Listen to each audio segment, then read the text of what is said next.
This was noted in a recent study that explored conflict between rival groups. As part of the study, researchers interviewed Palestinians and Israelis in the Middle East and Republicans and Democrats in the United States. They discovered that each side felt their own group was motivated by love more than hate. But when asked why their rival group was involved in the conflict, they pointed to hate as the other group's motivating factor. In other words, each group thought of themselves as the good guys, fair, kind, and truthful. By contrast, they saw their rivals as the bad guys, uninformed, dishonest, even evil. In the year I was born, the world was immersed in a terrible war that brought agonizing grief and consuming sorrow to the world. This war was caused by my own nation, by my people, by a group of people who identified certain other groups as evil and encouraged hatred toward them. They silenced those they did not like. They shamed and demonized them. They considered them inferior, even less than human. Once you degrade a group of people, you are more likely to justify words and acts of violence against them. I shudder when I think about what happened in 20th century Germany.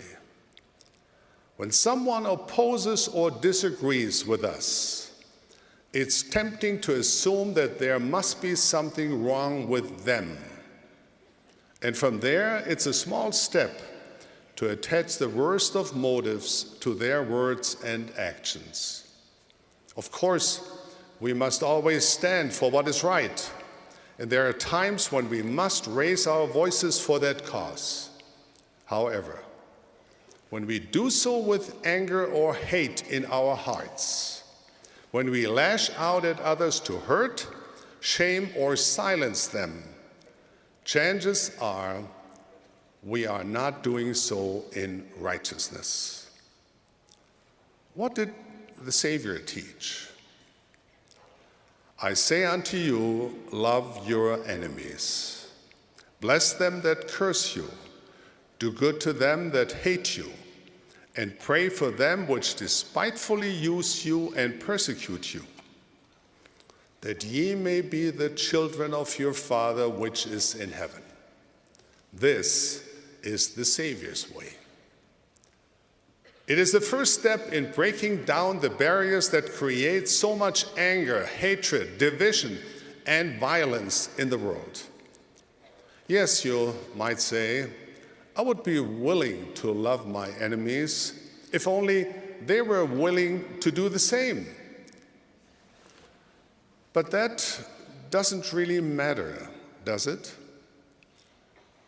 We are responsible for our own discipleship, and it has little, if anything, to do with the way others treat us.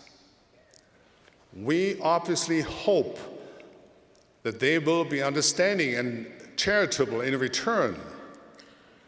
But our love for them is independent of their feelings toward us.